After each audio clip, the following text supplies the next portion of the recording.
Hello friends, ತಮ್ಮೆಲ್ಲರಿಗೂ ಖುಷಿ ಕಿಚನ್ಗೆ ಮತ್ತೊಮ್ಮೆ ಸ್ವಾಗತ. ಇವತ್ತಿನ ಈ ವಿಡಿಯೋದಲ್ಲಿ ನಾನು ಆನಿಯನ್ ಪಕೋಡ ಅಂದರೆ ಈರುಳ್ಳಿ ಬಜ್ಜಿನ ಯಾವ ರೀತಿ ಮಾಡೋದಂತ ತೋರಿಸ್ತಾ ಇದ್ದೀನಿ. ಇದು ಸೇಮ್ ನಿಮಗೆ ಯಾವ ರೀತಿ ಹೋಟೆಲಲ್ಲಿ ಇರುತ್ತಲ್ವ ಅದೇ ರೀತಿಯೇ ಟೇಸ್ಟ್ ಬರುತ್ತೆ. ಇದನ್ನು ಡೆಫಿನೆಟ್ಲಿ ಮನೆಯಲ್ಲಿ ನೀವು ಟ್ರೈ ಮಾಡಿ ನೋಡಿ. ಆನಿಯನ್ ಪಕೋಡ ಮಾಡೋದಕ್ಕೆ ನಾನಿಲ್ಲಿ ಅರ್ಧ ಕಪ್ ಕಡಲೆ ಹಿಟ್ಟು ತೊಗೊಂಡಿದ್ದೀನಿ. ನಂತರ 8ರಿಂದ 10 ಚಿಕ್ಕ ಈರುಳ್ಳಿನ ಅಂದರೆ ಉಳ್ಳಾಗಡ್ಡಿನ ಚಿಕ್ಕ ಚಿಕ್ಕದಾಗಿ ಕಟ್ ಮಾಡಿ ಇಟ್ಕೊಂಡಿರೋದು. ನಂತರ ರುಚಿಗೆ ತಕ್ಕಷ್ಟು ಉಪ್ಪು, ನಂತರ ಕಾಶ್ಮೀರಿ ಲಾಲ್ ಮಿರ್ಚ್ ತೊಗೊಂಡಿದ್ದೀನಿ ಇಲ್ಲಿ, ಆ್ಯಂಡ್ 2 ಟೇಬಲ್ ಸ್ಪೂನ್ ಜೀರಿಗೆ, ಅರ್ಧ ಚಿಟಕಿ ಹಿಂಗು, ನಂತರ 8ರಿಂದ 10 ಬೆಳ್ಳುಳ್ಳಿ ಹೆಸರನ್ನು ಚೆನ್ನಾಗಿ ಕುಟ್ಟಿ ಇಟ್ಕೊಂಡಿರೋದು ಅಂದರೆ ಪೇಸ್ಟ್ ಮಾಡಿದ್ದೀನಿ. ನಂತರ ಇಲ್ಲಿ ಒಣಗಿದ ಕರಿಬೇವಿನ ಎಲೆ ತೊಗೊಂಡಿದ್ದೀನಿ, ಫ್ರೆಶ್ ಇಲ್ಲಿ ಸಿಗೋದಿಲ್ಲ ಅದಕ್ಕೋಸ್ಕರ. ನಂತರ ಇಲ್ಲಿ 8ರಿಂದ 10 ಹಸಿಮೆಣಸಿನ್ಕಾಯನ್ನ ಚಿಕ್ಕ ಚಿಕ್ಕದಾಗಿ ಕಟ್ ಮಾಡಿ ಇಟ್ಕೊಂಡಿರೋದು. ಫಸ್ಟಿಗೆ ನಾವು ಈರುಳ್ಳಿನ ಏನು ಕಟ್ ಮಾಡಿ ಇಟ್ಕೊಂಡಿದ್ವಲ್ವ ಅದನ್ನು ಫಸ್ಟಿಗೆ ನಾನಿಲ್ಲಿ ಸೇರಿಸ್ತಾ ಇದ್ದೀನಿ. ಇದಾದ ನಂತರ ಅರ್ಧ ಕಪ್ ನಾವೇನು ಕಡಲೆ ಹಿಟ್ಟು ತೊಗೊಂಡಿದ್ವಿ ಅದನ್ನು ಸ್ವಲ್ಪವಾಗಿ ತೊಗೊಂಡು ನಾನು ಈರುಳ್ಳಿಯಲ್ಲಿ ಮಿಕ್ಸ್ ಮಾಡ್ತಾ ಹೋಗ್ತೀನಿ. ಒಂದೇ ಸಾರಿ ನಾವು ಮಿಕ್ಸ್ ಮಾಡೋದು ಬೇಡ, ಯಾಕಂದರೆ ನಮ್ಗೆ ಯಾವ ರೀತಿ ಇದು ಬೇಕು ಅಂತಂದರೆ ಹಿಟ್ಟು, ಇವಾಗ ಇದು ಏನು ಈರುಳ್ಳಿ ಅಂದರೆ ಉಳ್ಳಾಗಡ್ಡಿ ಇರುತ್ತೆ ಅದ್ರ ಮೇಲೆ ತೆಳುವಾದ ಪದರು ಅಂದರೆ ತೆಳುವಾದ ಒಂದು ಲೇಯರ್ ಮಾತ್ರ ನಾವು ಕೋಟೆಡ್ ಕೊಡಬೇಕಾಗುತ್ತೆ ಕಡಲೆ ಹಿಟ್ಟನ್ನು. ಸೊ ಹೀಗಾಗಿ ನಾನು ಸ್ವಲ್ಪನೇ ಆದಷ್ಟು ಕಡಿಮೆನೇ ನಾವು ಬಳಸೋದಕ್ಕೆ ಇಲ್ಲಿ ಪ್ರಯತ್ನ ಮಾಡೋಣ. ಆ್ಯಂಡ್ ಇದರಲ್ಲಿ ಈರುಳ್ಳಿ ಅಂದರೆ ಉಳ್ಳಾಗಡ್ಡಿಯಲ್ಲಿ ನೀರಿನ ಅಂಶ ಜಾಸ್ತಿ ಇರುತ್ತೆ, ಹೀಗಾಗಿ ನಮಗೆ ಜಾಸ್ತಿ ನೀರು ಹಾಕೋ ಅವಶ್ಯಕತೆ ಇಲ್ಲ. ನೀರು ಹಾಕಲೇಬೇಡ್ರಿ, ನಾನು ಹೇಳೋದು ಅಂದರೆ ನೀರನ್ನು ಕಂಪ್ಲೀಟಾಗಿ ನೀವು ಮುಟ್ಟಿಸೋದೇ ಬೇಡ. ಇದಕ್ಕೆ ನೀರು ಮುಟ್ಟಿಸ್ದೇ ಇದು ಇವಾಗ ಚೆನ್ನಾಗಿ ಹಿಟ್ಟು ರೆಡಿಯಾಗಿಬಿಡುತ್ತೆ, ನೀವೇ ನೋಡ್ತೀರಾ. ಇವಾಗ ನಾನೇನು ಮಾಡ್ತಿದ್ದೀನಿ, ಸ್ವಲ್ಪ ಕಡಲೆ ಹಿಟ್ಟನ್ನು ಸೇರಿಸ್ತಾ ಇದ್ದೀನಿ. ನೋಡಿ, ಅರ್ಧ ಕಪ್ಪು ಏನು ನಾನು ಈರುಳ್ಳಿನ ತೊಗೊಂಡಿದ್ದೆ, ಅರ್ಧ ಕಪ್ ಏನು ಕಡಲೆ ಹಿಟ್ಟಿತ್ತು, ಕರೆಕ್ಟಾಗಿದೆ ಇವಾಗ. ಸೊ ಎರಡನ್ನೂ ನಾನಿವಾಗ ಚೆನ್ನಾಗಿ ಮಿಕ್ಸ್ ಮಾಡ್ತಾ ಇದ್ದೀನಿ. ಮಳೆಗಾಲ ಟೈಮಲ್ಲಿ ಸಂಜೆ ಟೀ ಟೈಮಲ್ಲಿ ಏನಾದರೂ ನೀವು ಈ ರೀತಿ ಮಾಡಿಕೊಟ್ರೆ ಮನೇಲಿ ಎಲ್ರಿಗೂ ಕೂಡ ಇದು ಇಷ್ಟ ಆಗುತ್ತೆ.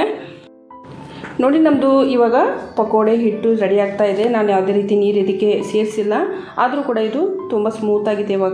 ಇವಾಗ ನಾವೇನು ಮಾಡಬೇಕು ಅಂತಂದರೆ ಇದರಲ್ಲಿ ಹಸಿ ಬೆಳ್ಳುಳ್ಳಿನೇನು ಆಲ್ರೆಡಿ ಕೊಟ್ಟಿಟ್ಕೊಂಡಿದ್ವಲ್ವ ಅದನ್ನು ಇದಕ್ಕೆ ಸೇರಿಸ್ತಾ ಇದ್ದೀನಿ. ಇದಾದ ನಂತರ ಹಸಿ ಮೆಣಸಿನ್ಕಾಯಿ ಏನು ತುಂಡುಗಳನ್ನ ಮಾಡಿ ಇಟ್ಕೊಂಡಿದ್ವಿ ಅದನ್ನು ಕೂಡ ಇದಕ್ಕೆ ಸೇರಿಸ್ತಾ ಇದ್ದೀನಿ. ಅದಾದ ನಂತರ ನಾನು ಇಲ್ಲಿ 1 tablespoon Kashmiri lal mirch powder ಹಾಕ್ತಾಯಿದ್ದೀನಿ. ಇದರಿಂದ ಹಾಕೋದ್ರಿಂದ ಒಳ್ಳೆ ಕಲರ್ ಕೂಡ ಬರುತ್ತೆ ಬಜ್ಜಿಯಲ್ಲಿ. ಆ್ಯಂಡ್ ಅದ್ರ ಜೊತೆಗೆ ನಿಮಗೆ ಖಾರ ಜಾಸ್ತಿ ಬೇಕಂದರೆ ನೀವು ಇಲ್ಲಿ ಹೆಚ್ಚು ಕಡಿಮೆ ಕೂಡ ಮಾಡ್ಕೋಬೋದು. ನಂತರ ರುಚಿ ತಕ್ಕಷ್ಟು ಉಪ್ಪನ್ನು ಸೇರಿಸ್ತಾ ಇದ್ದೀನಿ. ಇದಾದ ನಂತರ 2 ಟೇಬಲ್ ಸ್ಪೂನ್ ಜೀರಿಗೆನ ಇದಕ್ಕೆ ಸೇರಿಸ್ತಾ ಇದ್ದೀನಿ. ಇದಾದ ನಂತರ ನಾವೇನು ಹಿಂಗೆ ಇಟ್ಕೊಂಡಿದ್ವಲ್ವ ಸೊ ಅದನ್ನು ಕೂಡ ನಾನು ಇದಕ್ಕೆ ಸೇರಿಸ್ತಾ ಇದ್ದೀನಿ. ಹಿಂಗೆ ಹಾಕೋದ್ರಿಂದ ಒಳ್ಳೆ ಟೇಸ್ಟ್ ಬರುತ್ತೆ ಬಜ್ಜಿಯಲ್ಲಿ. ಸೊ ನಂತರ ಇವೆಷ್ಟು ಚೆನ್ನಾಗಿ ಇವಾಗ ಮಿಕ್ಸ್ ಮಾಡಿಕೊಂಬಿಡೋಣ. ನೋಡಿ, ಇವಾಗಿದು ಚೆನ್ನಾಗಿ ಮಿಕ್ಸ್ ಆಗಿದೆ. ಇವಾಗ ಇದು ಪರ್ಫೆಕ್ಟ್ ಆಗಿದೆ ನಮ್ಮ ಆನಿಯನ್ ಪಕೋಡ ಮಾಡೋದಕ್ಕೆ ಹಿಟ್ಟು. ಸೊ ನಾವೇನು ಮಾಡೋಣ ಅಂದರೆ ಇದನ್ನು ಹಾಗೆಯೇ ಸೈಡಲ್ಲಿ ಇಡೋಣ. ಇದಕ್ಕೆ ಯಾವುದೇ ರೀತಿ ಸೋಡಾ ಮಿಕ್ಸ್ ಮಾಡೋದು ಬೇಡ. ಸೋಡಾ ಮಿಕ್ಸ್ ಮಾಡೋದ್ರಿಂದ ಎಣ್ಣೆ ಜಾಸ್ತಿ ಕುಡಿಯುತ್ತೆ ಬಜ್ಜಿ, ಸೊ ಟೇಸ್ಟ್ ಅಷ್ಟೊಂದು ಚೆನ್ನಾಗಿರೋದಿಲ್ಲ. ನಮಗೆ ಸ್ವಲ್ಪ ಕುರುಕುರಿಯಾಗಿ ಬೇಕು ಅಂತಂದರೆ ನಾನಿಲ್ಲಿ ಅಕ್ಕಿ ಹಿಟ್ಟು ಕೂಡ ಬಳಸ್ತಾ ಇಲ್ಲ, ಹಾಗೆ ಕೂಡ ಮಾಡಿದರೂ ಕೂಡ ಇದು ಕುರುಕುರಿಯಾಗಿಯೇ ಬರುತ್ತೆ. ನಾನು ಫಸ್ಟಿಗೆ ಇಲ್ಲಿ ಎಣ್ಣೆ ಕಾಯೋದಕ್ಕೆ ಇಟ್ಬಿಡ್ತೀನಿ. ಅದನ್ನು ಇವಾಗ ನೆನೆಯೋದಕ್ಕೆ ಬಿಡೋಣ. ಹಿಟ್ಟು ಅದು ನೆನೀತಾ ಇರುತ್ತೆ, ಒಂದು 5 ನಿಮಿಷ, ಒಂದು 5ರಿಂದ 7 ನಿಮಿಷ ಆದರೆ ಅದಕ್ಕೆ ಸಾಕು. ತುಂಬ ಚೆನ್ನಾಗಿ ಆನಿಯನ್ ಬರುತ್ತೆ ಪಕೋಡೆ. ಫಸ್ಟಿಗೆ ನಾನಿಲ್ಲಿ ಸರ್ಸೋಕ ತೇಲ್ ಹಾಕ್ತಾಯಿದ್ದೀನಿ, ಅಂದರೆ ನಾವಿಲ್ಲಿ ಸಾಸಿವೆ ಎಣ್ಣೆ ಬಳಸೋದು ನಾರ್ತ್ ಇಂಡಿಯಾದಲ್ಲಿ, ಹೀಗಾಗಿ ನಾನು ಸಾಸಿವೆ ಎಣ್ಣೆ ಹಾಕ್ತಾಯಿದ್ದೀನಿ. ನೀವು ರೆಗ್ಯುಲರಾಗಿ ಏನು ಬಳಸ್ತಾ ಇದ್ದೀರಿ ರಿಫೈನ್ಡ್ ಎಣ್ಣೆ ಏನಿರುತ್ತೋ ಅದನ್ನೇ ಇಲ್ಲಿ ಬಳಸಿದರೆ ಸಾಕು. ನಾನಿಲ್ಲಿ ಕಾದ ಎಣ್ಣೆ 4 ಟೇಬಲ್ ಸ್ಪೂನ್ ಇದರಲ್ಲಿ ಸೇರಿಸ್ತಾ ಇದ್ದೀನಿ ಹಿಟ್ಟಿಗೆ, ನೀವು ನೋಡ್ಬೋದು. ಇದನ್ನು ಸೇರಿಸೋದ್ರಿಂದ ಏನಾಗುತ್ತೆ ಅಂದರೆ ಹಿಟ್ಟು ಏನಿರುತ್ತೆ ನಾವು ಬಜ್ಜಿ ಮಾಡೋದು ಬಿಡ್ತೀವಲ್ವ ಸೊ ಅವಾಗ ಆನಿಯನ್ ಏನಿರುತ್ತೆ ಅಂದರೆ ಉಳ್ಳಾಗಡ್ಡಿ ಬಿಡಿಯಾಗಿ ಬರುತ್ತೆ. ಬಿಡಿಯಾಗಿ ಬರೋದೇ ಇದ್ರದ್ದು ಒಂದು ಮೇನ್ ಖಾಸಿಯತ್ ಅಂತ ಹೇಳ್ಬೋದು ಈ ಬಜ್ಜಿದು. ಸೊ ಆನಿಯನ್ ಪಕೋಡ ಬರೋದೇ ಬಿಡಿಯಾಗಿ ಬರುತ್ತೆ. ಕೆಲವರಿಗೆ ಅದು ಬೇಡ ಅಂತಂದರೆ ನೀವು ಬೇಕಾದರೆ ಸ್ವಲ್ಪ ನೀರು ಕೂಡ ಮಿಕ್ಸ್ ಮಾಡಿ ಇದನ್ನು ನೀವು ದೊಡ್ಡದಾಗಿ ದಪ್ಪವಾಗಿ ಕೂಡ ಬಿಡ್ಬೋದು.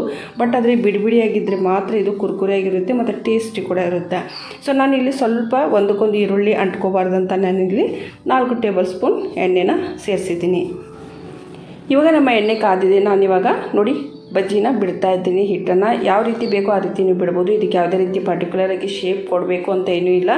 ಇವಾಗ ನಾವು ಇದರಲ್ಲಿ ಎಣ್ಣೆ ಹಾಕಿದ್ದೀವಲ್ವ ಸೊ ಒಂದಕ್ಕೊಂದು ಯಾವುದೇ ರೀತಿ ಅಂಟ್ಕೊಳ್ಳೋದಿಲ್ಲ. ನೀವು ಆರಾಮಾಗಿ ಯಾವ ಶೇಪಲ್ಲಿ ಬೇಕೋ ಆ ರೀತಿ ನೀವು ಬಿಟ್ಟರೆ ಆಯಿತು. ಇದು ಬಜ್ಜಿ ತುಂಬ ಕುರ್ಕುರಿಯಾಗಿರುತ್ತೆ, ತುಂಬ ಟೇಸ್ಟಿ ಇರುತ್ತೆ. ಸೇಮ್ ಯಾವ ರೀತಿ ಹೋಟೆಲಲ್ಲಿ ಕೊಡ್ತಾರಲ್ವ ಅದೇ ರೀತಿಯೇ ಇರುತ್ತೆ. ಡೆಫಿನೆಟ್ಲಿ ನೀವು ಮನೇಲಿ ಇವತ್ತೇ ಟ್ರೈ ಮಾಡಿ ನೋಡಿ. ಇದನ್ನು ನಾವು ಏನು ರೆಸಿಪಿ ತೋರಿಸ್ತಾ ಇರ್ತೀವಿ ಯೂಟ್ಯೂಬಲ್ಲೆಲ್ಲ, ಸೊ ಅದನ್ನು ನೋಡೋದಕ್ಕಿಂತ ನೀವು ಮನೇಲಿ ಒಂದ್ಸರಿ ಟ್ರೈ ಮಾಡಿದಾಗಲೇ ಗೊತ್ತಾಗುತ್ತೆ ಅದ್ರ ಟೇಸ್ಟ್ ಯಾವ ರೀತಿ ಇರುತ್ತೆ ಅಂತ ಹೇಳಿ. ಇವಾಗ ನಮ್ಮ ಆನಿಯನ್ ಬಜ್ಜಿ ತುಂಬ ಚೆನ್ನಾಗಿ ಫ್ರೈ ಆಗಿದೆ. ಸೊ ನಾವಿವಾಗ ಏನು ಮಾಡೋಣ ಅಂದರೆ ಕರಿಬೇವಿನ ಸೊಪ್ಪು ಏನು ಇಟ್ಕೊಂಡಿದ್ದಲ್ವ ಅದನ್ನು ಇದಕ್ಕೆ ಸೇರಿಸ್ತಾ ಇದ್ದೀನಿ. ಸೊ ಎಷ್ಟು ನೀವು ಕರಿಬೇವಿನ ಸೊಪ್ಪು ತಿಂತೀರಿ ನೋಡಿ ಊಟದಲ್ಲಿ ಅಷ್ಟೇ ಒಳ್ಳೆಯದು. ತುಂಬ ಚೆನ್ನಾಗಿ ಬರ್ತಾಯಿದೆ ಇವಾಗ ಆನಿಯನ್ ಪಕೋಡೆ. ನೀವು ನೋಡ್ಬೋದು ಬಿಡಿಯಾಗಿದೆ ಇದು ಕೂಡ. ಇದರಲ್ಲಿ ನಾವು ಎಣ್ಣೆ ಹಾಕಿರೋದ್ರಿಂದ ನಂತರ ಹಿಂಗೆ ಹಾಕಿದ್ದೀವಿ. ಹಿಂಗೆ ಕೂಡ ತುಂಬ ಚೆನ್ನಾಗಿ ಸ್ಮೆಲ್ ಬರ್ತಾಯಿದೆ ಇದರಲ್ಲಿ. ಯಾವಾಗ ನೀವು ಫ್ರೈ ಮಾಡ್ತಾ ಇರ್ತೀರಿ ನೋಡಿ ಆವಾಗಲೇ ಒಳ್ಳೆ ಸ್ಮೆಲ್ ಬರೋದಕ್ಕೆ ಸ್ಟಾರ್ಟ್ ಆಗಿಬಿಡುತ್ತೆ. ಇದು ಮನೆಯಲ್ಲೆಲ್ಲ ಗೊತ್ತಾಗುತ್ತೆ. ಸೊ ಆನಿಯನ್ ಪಕೋಡೆನೇ ಮಾಡ್ತಾಯಿದ್ದಾರೆ, ತುಂಬ ಟೇಸ್ಟಿ ಇದೆ, ಹೋಟೆಲ್ ಸ್ಟೈಲಲ್ಲಿ ಇರೋದೆ ಅಂತ. ಯಾವ ರೀತಿ ಹೋಟೆಲ್ ಹೋದ ತಕ್ಷಣ ನಮಗೆ ಕಾಂದ ಬಜ್ಜಿ ಸ್ಮೆಲ್ ಬರುತ್ತೋ ಧಾರವಾಡದಲ್ಲಿ, ಸೊ ಅದೇ ರೀತಿಯೇ ಇದು ಕೂಡ ಬರುತ್ತೆ.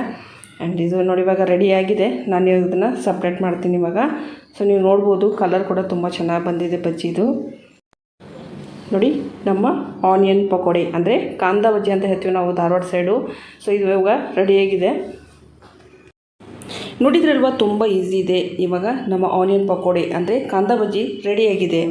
ಇವತ್ತಿನ ಈ ರೆಸಿಪಿ ನಿಮಗೆ ಇಷ್ಟ ಆದರೆ ವಿಡಿಯೋನ ಲೈಕ್ ಮಾಡಿ ಮತ್ತು ಕೆಳಗಡೆ ಸಬ್ಸ್ಕ್ರೈಬ್ ಬಟನ್ ಕೂಡ ಇದೆ, ಅದನ್ನು ಕ್ಲಿಕ್ ಮಾಡಿದರೆ ನನ್ನ ಹೊಸ ವೀಡಿಯೋಸ್ ನೋಟಿಫಿಕೇಷನ್ ನಿಮಗೆ ಸಿಗುತ್ತೆ.